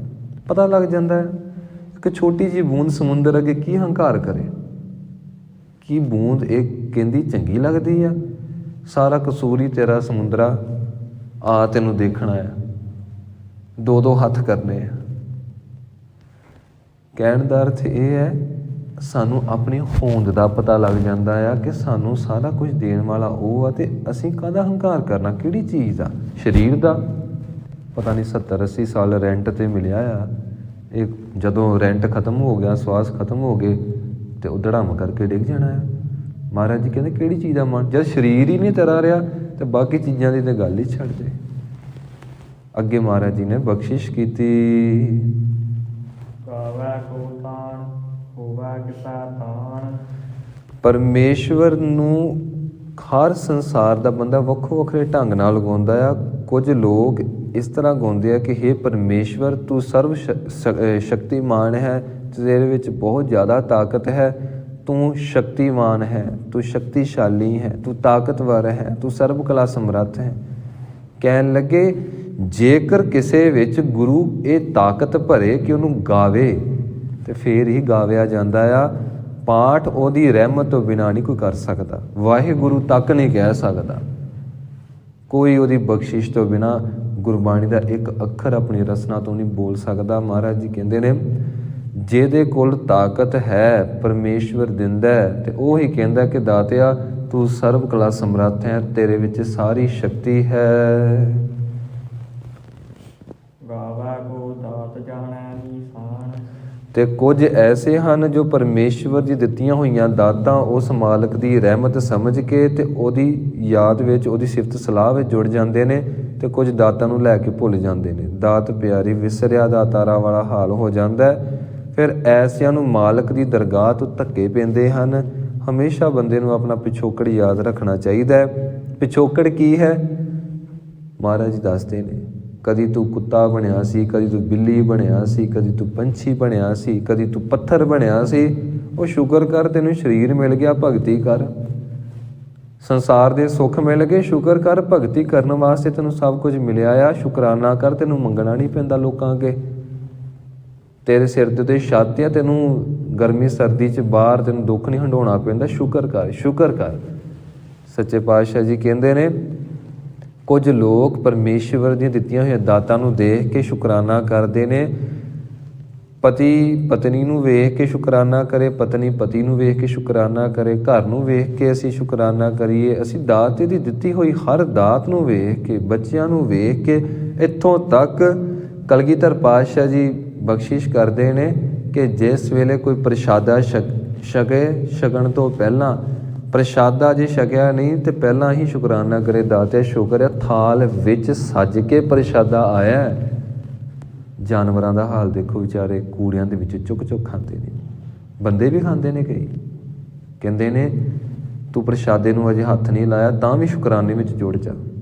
ਇੱਜ਼ਤ ਦੀ ਤੈਨੂੰ ਰੋਟੀ ਮਿਲਦੀ ਪਈ ਆ, ਸਾਰਿਆਂ ਨੂੰ ਨਹੀਂ ਮਿਲਦੀ। ਇਸ ਕਰਕੇ ਉਸ ਦਾਤੇ ਦੀਆਂ ਦਾਤਾਂ ਨੂੰ ਦੇਖ ਕੇ ਕੁਝ ਲੋਕ ਗਾਉਂਦੇ ਹਨ, ਧੰਤਾ ਯੋਗ ਹਨ। ਹਾਂਜੀ। ਗਾਵੈ ਕੋ ਗੁਣ ਵਡਿਆਈਆ ਚਾਰ। ਕੁਝ ਲੋਕ, ਇੱਥੇ ਚਾਰ ਦਾ ਅਰਥ ਹੈ ਸੁੰਦਰ, ਸੋਹਣੀਆਂ। ਕੁਝ ਲੋਕ ਪਰਮੇਸ਼ਵਰ ਦੀਆਂ ਵਡਿਆਈਆਂ ਦੇਖਦੇ ਨੇ ਤੇ ਬਾਰ-ਬਾਰ ਸਿਫਤ ਕਰਦੇ ਨੇ ਕਿ ਇਹ ਚੰਦਰਮਾ ਬੜਾ ਸੋਹਣਾ ਲੱਗਦਾ ਹੈ, ਦਾਤੇ ਨੇ ਪੈਦਾ ਕੀਤਾ, ਠੰਡਕ ਵਰਤਾਉਂਦਾ, ਇਹ ਸੂਰਜ ਬੜਾ ਸੋਹਣਾ ਲੱਗਦਾ, ਸਾਰੀ ਸ੍ਰਿਸ਼ਟੀ ਵਿੱਚ ਚਾਨਣ ਦਿੰਦਾ ਹੈ। ਸੂਰਜ ਫਸਲਾਂ ਨੂੰ ਪਕਾਉਂਦਾ ਹੈ, ਬਨਸਪਤੀ ਨੂੰ ਪਕਾਉਂਦਾ ਹੈ, ਤੇ ਚੰਦਰਮਾ ਦਾ ਜਿਹੜਾ ਠੰਡਾ ਮਿੱਠਾ ਚਾਨਣ ਆ ਉਹ ਰਸ ਭਰਦਾ। ਪਾਣੀ ਉਹਦੀ ਦਾਤ ਆ। ਕਹਿਣ ਲੱਗੇ ਹਰ ਚੀਜ਼ ਦੇਖ ਕੇ ਕੁਝ ਲੋਕ ਕਹਿੰਦੇ ਨੇ ਕਿ ਪਰਮੇਸ਼ਵਰ ਦੀ ਇਹ ਵਡਿਆਈ ਆ, ਦੇਖੋ ਪਰਮੇਸ਼ਵਰ ਨੇ ਕੀ ਕੁਝ ਪੈਦਾ ਕੀਤਾ। ਬਿਜਲੀ ਲਿਸ਼ਕਦੀ ਆ, ਬਾਬਾ ਫਰੀਦ ਸਾਹਿਬ ਜੀ ਕਹਿੰਦੇ ਨੇ ਕਿ ਮੇਰਾ ਮਾਲਕ ਵੱਖ-ਵੱਖ ਰੂਪਾਂ ਦੇ ਵਿੱਚ ਦਰਸ਼ਨ ਦੇ ਰਿਹਾ ਹੈ। ਬਾਰਿਸ਼ ਹੋ ਰਹੀ ਆ ਤੇ ਬਾਰਿਸ਼ ਦੀਆਂ ਬੂੰਦਾਂ ਜਦੋਂ ਸਰੀਰ ਤੇ ਡਿੱਗਦੀਆਂ ਨੇ ਤੇ ਇੱਕ ਸਾਧੂ ਸੰਤ ਮਹਾਂਪੁਰਖ ਕਹਿੰਦੇ ਨੇ ਮੇਰਾ ਪਿਆਰਾ ਕਦੀ ਬਾਰਿਸ਼ ਬਣ ਕੇ ਗਲਵੱਕੜੀ ਪਾਉਂਦਾ, ਕਦੀ ਹਵਾ ਬਣ ਕੇ, ਮਾਂ ਬਣ ਕੇ ਲੋਰੀ ਸੁਣਾਉਂਦਾ, ਧੰਨ ਹੈ, ਧੰਨ ਹੈ। ਤੇ ਕੁਝ ਲੋਕ ਪਰਮੇਸ਼ਵਰ ਦੀਆਂ ਵਡਿਆਈਆਂ ਦੀ ਵਿਚਾਰ ਕਰਦੇ ਨੇ, ਕੁਝ ਲੋਕ ਇਸ ਤਰ੍ਹਾਂ ਪਰਮੇਸ਼ਵਰ ਨੂੰ ਗਾਉਂਦੇ ਹਨ। ਗਾਵੈ ਕੋ ਵਿਦਿਆ ਵਿਕਮ ਵਿਚਾਰ।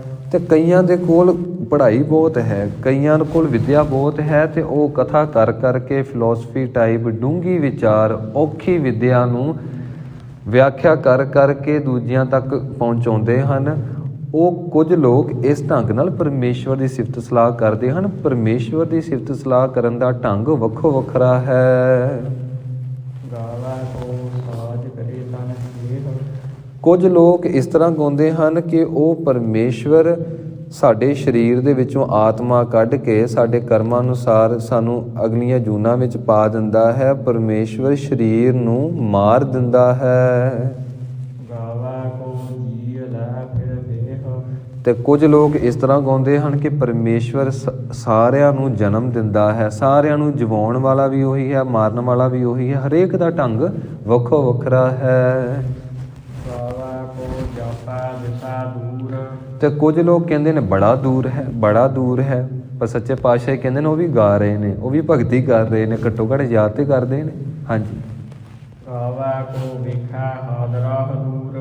ਤੇ ਕੁਝ ਲੋਕ ਕਹਿੰਦੇ ਨੇ ਕਿ ਉਹ ਤੇ ਪ੍ਰਤੱਖ ਆ, ਉਹ ਤੇ ਸਾਹਮਣੇ ਆ, ਉਹ ਤੇ ਬੜਾ ਸੁਭਾਏਮਾਨ ਆ, ਬੜਾ ਸੋਹਣਾ ਆ, ਪ੍ਰਕਾਸ਼ ਰੂਪ ਆ, ਅਦੁੱਤੀ ਸਵਰੂਪ ਆ, ਉਹ ਠੰਡ ਦਾ ਪਹਾੜ ਆ। ਕਹਿਣ ਲੱਗੇ ਉਹ ਵੀ ਗਾ ਰਹੇ ਨੇ। ਹਾਂਜੀ। ਕਥਨਾ ਕਥੀ ਨ ਆਵੈ ਟੋਟ। ਜਿੰਨੀ ਮਰਜ਼ੀ ਕੋਈ ਵਿਆਖਿਆ ਕਰੀ ਜਾਵੇ, ਜਿਵੇਂ ਮਰਜ਼ੀ ਗਾਈ ਜਾਵੇ, ਪਰਮੇਸ਼ਵਰ ਦੀ ਸਿਫਤ ਸਲਾਹ ਦੀ ਕਦੀ ਵੀ ਸੰਪੂਰਨਤਾ ਨਹੀਂ ਹੋ ਸਕਦੀ, ਕੋਈ ਅੰਤ ਨਹੀਂ ਪਾ ਸਕਦਾ। ਸਿਫਤ ਸਲਾਹ ਦੇ ਵਿੱਚ ਹਮੇਸ਼ਾ ਟੋਟਾ ਹੀ ਰਹੇਗਾ, ਹਮੇਸ਼ਾ ਊਣਤਾਈ ਹੀ ਰਹੇਗੀ, ਕਿਉਂਕਿ ਪਰਮੇਸ਼ਵਰ ਦੀ ਸਿਫਤ ਸਲਾਹ ਜਾਂ ਗੁਰੂ ਜਾਣਦਾ ਹੈ ਜਾਂ ਖੁਦ ਪਰਮੇਸ਼ਵਰ ਜਾਣਦਾ ਹੈ। ਕਥ ਕਥ ਕਥੀ ਕੋਟੀ ਕੋਟ ਕੋਟ। ਮਹਾਰਾਜ ਜੀ ਫਰਮਾਉਂਦੇ ਹਨ, ਕਰੋੜਾਂ ਲੋਕ ਉਹਦੀ ਸਿਫਤ ਕਰ ਕਰਕੇ ਹੰਬ ਗਏ, ਕਰੋੜਾਂ ਕਰਦੇ ਪਏ ਹਨ ਤੇ ਕਰੋੜਾਂ ਕਰਨਗੇ। ਕਹਿਣ ਦਾ ਅਰਥ ਇਹ ਹੈ ਕਿ ਕਦੀ ਵੀ ਉਹਦੀ ਸਿਫਤ ਸਲਾਹ ਦਾ ਅੰਤ ਕੋਈ ਪਾ ਨਹੀਂ ਸਕਦਾ। ਦੇਤਾ ਦੇ ਲੈਦੇ ਥਕ ਪਾਹਿ। ਪਰਮੇਸ਼ਵਰ ਦਾਤਾ ਦਿੰਦਾ ਤੇ ਲੈਣ ਵਾਲੇ ਥੱਕ ਜਾਂਦੇ ਨੇ। ਮੂੰਹ ਦੇ ਵਿੱਚ ਦੰਦ ਦਿੱਤੇ, ਅਸੀਂ ਸਾਰੀ ਸ੍ਰਿਸ਼ਟੀ ਦੀਆਂ ਚੀਜ਼ਾਂ ਅਖਰੋਟ ਭੰਨ ਭੰਨ ਕੇ, ਤਰ੍ਹਾਂ ਤਰ੍ਹਾਂ ਦੇ ਬਦਾਮ ਭੰਨ ਭੰਨ ਕੇ ਅਸੀਂ ਛਕਦੇ ਹਾਂ। ਕਹਿੰਦੇ ਨੇ ਅਖੀਰ ਤੇ ਪਦਾਰਥ ਮੌਜੂਦ ਨੇ ਤੇ ਦੰਦ ਥੱਕ ਗਏ, ਦੰਦ ਝੜ ਗਏ। ਪਰਮੇਸ਼ਵਰ ਨੇ ਸਾਰੇ ਰੰਗ ਉਸੇ ਤਰ੍ਹਾਂ ਬਖਸ਼ੇ ਹਨ, ਤਰ੍ਹਾਂ ਤਰ੍ਹਾਂ ਦੇ ਰੰਗ, ਬਨਸਪਤੀ ਦੇ ਰੰਗ, ਫੁੱਲਾਂ ਦੇ ਰੰਗ। ਸਾਡੀਆਂ ਅੱਖਾਂ ਥੱਕ ਗਈਆਂ, ਮੱਧਮ ਪੈ ਗਈਆਂ। ਧਰਤੀ ਉਸੇ ਤਰ੍ਹਾਂ ਹੈ। ਬਾਬਾ ਫਰੀਦ ਸਾਹਿਬ ਜੀ ਕਹਿੰਦੇ ਨੇ, ਫਰੀਦਾ ਇੰਨੀ ਨਿੱਕੀ ਜੰਗੀ ਹੈ, ਥਲ ਡੂਗਰ ਭਵਿਓਮ, ਅੱਜ ਫਰੀਦਾ ਕੂਜੜਾ ਸਹਿ ਕੋਹਾਂ ਚਿਓਮ। ਇਹਨਾਂ ਨਿੱਕੀਆਂ ਨਿੱਕੀਆਂ ਲੱਤਾਂ ਨੇ ਬੜੇ ਵੱਡੇ ਵੱਡੇ ਪਹਾੜ ਵੀ ਲੰਘ ਲਏ, ਸਰ ਕਰ ਲਏ, ਵੱਡੇ ਵੱਡੇ ਮੈਦਾਨ ਗਾਹ ਲਏ। ਅੱਜ ਲੱਤਾਂ ਇੰਨੀਆਂ ਥੱਕ ਗਈਆਂ, ਇੰਨੀਆਂ ਕਮਜ਼ੋਰ ਹੋ ਗਈਆਂ, ਪਿਆਸ ਲੱਗੀ, 1-2 ਕਦਮਾਂ ਦੇ ਉੱਤੇ ਪਾਣੀ ਦਾ ਘੜਾ ਪਿਆ ਆ ਤੇ ਇੰਜ ਲੱਗਦਾ ਕਿ 100 ਕੋਹਾਂ ਤੇ ਜਾ ਕੇ ਪਿਆ ਆ, ਸੈਂਕੜੇ ਕਿਲੋਮੀਟਰਾਂ ਤੇ ਪਿਆ ਆ। ਕਹਿੰਦੇ ਨੇ ਲੱਤਾਂ ਥੱਕ ਗਈਆਂ। ਅਸੀਂ ਦਾਤਾਂ ਲੈ ਲੈ ਥੱਕ ਜਾਂਦੇ ਹਾਂ। ਪਰਮੇਸ਼ਵਰ ਕਹਿੰਦਾ ਕਿ ਤੂੰ ਝੋਲੀ ਕਰ, ਤੇਰੀ ਝੋਲੀ ਛੋਟੀ ਪੈ ਜਾਏਗੀ, ਮੇਰੀਆਂ ਦਾਤਾਂ ਕਦੀ ਛੋਟੀਆਂ ਨਹੀਂ ਪੈਣਗੀਆਂ। ਹਾਂਜੀ। ਚੁਕਾ ਜੁਗੰਤਰ ਖਾਹੀ ਖਾਹਿ। ਪਰਮੇਸ਼ਵਰ ਨੇ ਇੱਕੋ ਵਾਰ ਇਹਨੇ ਭੰਡਾਰੇ ਸ੍ਰਿਸ਼ਟੀ ਤੇ ਪੈਦਾ ਕੀਤੇ ਨੇ ਕਿ ਜੁਗਾਂ ਜੁਗਾਂਤਰਾਂ ਤੱਕ, ਅੱਗੇ ਭਾਵੇਂ ਲੱਖਾਂ ਹਜ਼ਾਰਾਂ ਯੁੱਗ ਵੀ ਆ ਜਾਣ, ਪਰਮੇਸ਼ਵਰ ਦੇ ਭੰਡਾਰਿਆਂ ਦੀ ਕਦੀ ਵੀ ਤੋਟ ਨਹੀਂ ਆਏਗੀ। ਹੁਕਮੀ ਹੁਕਮ ਚਲਾਏ ਰਾਹ। ਪਰਮੇਸ਼ਵਰ ਜੋ ਵੀ ਸ੍ਰਿਸ਼ਟੀ ਵਿੱਚ ਵਰਤਾਰਾ ਵਰਤਾਉਂਦਾ ਹੈ, ਹੁਕਮ ਦੇ ਵਿੱਚ ਹੀ ਵਰਤਾ ਰਿਹਾ। ਹੁਣ ਦੇਖੋ, ਸਾਨੂੰ ਇਹ ਪਤਾ ਲੱਗ ਗਿਆ ਸਾਰਾ ਕੁਝ ਪਰਮੇਸ਼ਵਰ ਕਰਦਾ ਹੈ, ਸਾਰੀ ਤਾਕਤ ਉਹਦੇ ਹੱਥ ਆ। ਤੇ ਅਸੀਂ ਫਿਰ ਸੋਚ ਕੇ ਬੈਠੇ ਹਾਂ ਕੰਮ ਕਰਾਂਗੇ ਤੇ ਫਿਰ ਕੁਝ ਹੋਏਗਾ। ਜਦੋਂ ਕੋਈ ਪਰਮੇਸ਼ਵਰ ਤੇ ਪੂਰਾ ਭਰੋਸਾ ਕਰਕੇ ਉਹਦੇ ਸਿਮਰਨ ਜਪ ਤਪ ਵਾਲੇ ਪਾਸੇ ਤੁਰ ਪਵੇ, ਉਹ ਤਾਂ ਸਮੁੰਦਰ ਦੇ ਵਿੱਚੋਂ ਸੋਨੇ ਦਾ ਪਹਾੜ ਕੱਢ ਦੇਵੇ, ਉਹਦੇ ਰਾਹ ਜਾਂਦੇ ਤੇ ਟਿੱਬਾ ਪੈਦਾ ਕਰ ਦੇਵੇ ਹੀਰਿਆਂ ਦਾ। ਉਹ ਜੋ ਮਰਜ਼ੀ ਕਰ ਸਕਦਾ ਹੈ, ਸਰਬ ਕਲਾ ਸਮਰੱਥ ਹੈ। ਤੇ ਸਾਨੂੰ ਮਹਾਰਾਜ ਜੀ ਬਾਰ-ਬਾਰ ਤਾਂ ਸਮਝਾ ਰਹੇ ਨੇ, ਸਾਨੂੰ ਭਰੋਸਾ ਵੱਜ ਜਾਏ। ਸਾਡਾ ਭਰੋਸਾ ਨਹੀਂ ਹੈ। ਜਿਸ ਦਿਨ ਸਾਨੂੰ ਭਰੋਸਾ ਹੋ ਗਿਆ ਤੇ ਫਿਰ ਅਸੀਂ ਕੀ ਕਹਿਣਾ ਆ, ਵਿਣ ਤੁਧ ਹੋਰ ਜੇ ਮੰਗਣਾ, ਸਿਰ ਦੁੱਖਾਂ ਕੈ ਦੁੱਖ, ਦੇਹ ਨਾਮ ਸੰਤੋਖੀਆ, ਉਤਰੈ ਮਨ ਕੀ ਭੁੱਖ। ਪਰ ਕੋਈ ਕਰ ਲਵੇ, ਧਈਆ ਕਰ ਲਵੇ, ਕੋਈ ਭਰੋਸਾ ਕਰਕੇ ਜਪ ਤਪ ਕਰ ਲਵੇ, ਉਹਨੂੰ ਕਦੀ ਤੋਟਾ ਨਹੀਂ ਆਏਗਾ, ਕਿਉਂਕਿ ਮਾਲਕ ਦੇ ਹੱਥ ਹੈ ਸਾਰਾ ਕੁਝ, ਜੋ ਮਰਜ਼ੀ ਕਰ ਲਵੇ ਜੀ। ਹਾਂਜੀ। ਅੱਗੇ ਮਹਾਰਾਜ ਜੀ ਸਮਝਾਉਂਦੇ ਹਨ, ਨਾਨਕ ਵਿਗਸੈ ਬੇਪਰਵਾਹ। ਉਹ ਮੇਰਾ ਮਾਲਕ ਬੇਪਰਵਾਹ ਅਵਸਥਾ ਦੇ ਵਿੱਚ ਹਮੇਸ਼ਾ ਹੀ ਖੁਸ਼ ਰਹਿੰਦਾ ਆ, ਤੇ ਕਹਿੰਦੇ ਨੇ ਕਦੀ ਕੋਈ ਗਾਲ ਕੱਢੇ ਪ੍ਰਮਾਤਮਾ ਨੂੰ ਉਹ ਗੁੱਸੇ ਨਹੀਂ ਹੁੰਦਾ, ਕੋਈ ਸਿਫਤ ਕਰੇ ਤੇ ਉਹਨੂੰ ਜੱਫੀ ਨਹੀਂ ਪਾਉਂਦਾ, ਉਹ ਸਾਰਿਆਂ ਨੂੰ ਗਲਵੱਕੜੀ ਵਿੱਚ ਪਾ ਕੇ ਰੱਖਦਾ। ਜਿਸ ਤਰ੍ਹਾਂ ਮੱਛੀ ਰਵੇ ਦਰਿਆ ਸਮੁੰਦਰ ਦੇ ਵਿੱਚ ਤੇ ਪੁੱਛਦੀ ਫਿਰੇ ਕਿ ਦਰਿਆ ਵੇਖਿਆ, ਸਮੁੰਦਰ ਦੇਖਿਆ, ਉਹ ਭਾਈ ਤੂੰ ਤਾਂ ਹੈ ਹੀ ਉਹਦੇ ਵਿੱਚ। ਇਸ ਕਰਕੇ ਸੱਚੇ ਪਾਤਸ਼ਾਹ ਜੀ ਕਹਿੰਦੇ ਨੇ ਐ ਭਾਈ ਸਭ ਕੁਝ ਪਰਮੇਸ਼ਵਰ ਹੈ, ਜਪ ਤਪ ਕਾ ਬੰਦ ਬੇੜੁਲਾ, ਜਿਤ ਲੰਘੈ ਵਹੇਲਾ, ਨਾ ਸਰਵਰ ਨਾ ਉਛਲੈ, ਐਸਾ ਤਰਨ ਦੁਹੇਲਾ। ਮਹਾਰਾਜ ਸੱਚੇ ਪਾਤਸ਼ਾਹ ਹੀ ਕਿਰਪਾ ਕਰਨ। ਬਾਕੀ ਦੀ ਆਪਾਂ ਲੜੀਵਾਰ ਵਿਚਾਰ ਕੱਲ੍ਹ ਕਰਾਂਗੇ ਜੀ। ਤੇ ਆਪਾਂ ਇਹ ਸਾਰੇ ਸ੍ਰੀ ਗੁਰੂ ਗ੍ਰੰਥ ਸਾਹਿਬ ਜੀ ਦੀ ਵਿਚਾਰ ਦਾਤਾ ਜੀ ਆਪ ਕਰਾ ਲੈਣ, ਆਪ ਵਿੱਚ ਵਰਤ ਕੇ, ਆਪ ਵਿੱਚ ਬਹਿ ਕੇ, ਆਪ ਵਿੱਚ ਵਸ ਕੇ, ਆਪ ਰਸਨਾ ਤੇ ਬਿਰਾਜਮਾਨ ਹੋ ਕੇ ਆਪ ਹੀ ਕਰਾ ਲੈਣ। ਇਹ ਕਿਸੇ ਮਨੁੱਖ ਦੇ ਵੱਸ ਦੀ ਗੱਲ ਨਹੀਂ ਕਿ ਵਾਹਿਗੁਰੂ ਵੀ ਕਹਿ ਦੇਵੇ, ਵਾਹਿਗੁਰੂ ਵੀ ਕਹਿ ਦੇਵੇ। ਭੁੱਲਾਂ ਚੁੱਕਾਂ ਦੀ ਖਿਮਾ ਜੀ। ਆਓ ਅੰਤਲੀਆਂ ਪੰਕਤੀਆਂ ਪੜ੍ਹਦੇ ਹੋਏ ਸਮਾਪਤੀ ਕਰਨ ਦਾ ਯਤਨ ਕਰੀਏ। ਹੁਕਮੀ ਹੁਕਮ ਚਲਾਏ ਰਾਹੁ, ਨਾਨਕ ਵਿਗਸੈ ਬੇਪਰਵਾਹੁ। ਵਾਹਿਗੁਰੂ ਜੀ ਕਾ ਖਾਲਸਾ, ਵਾਹਿਗੁਰੂ ਜੀ ਕੀ ਫਤਿਹ।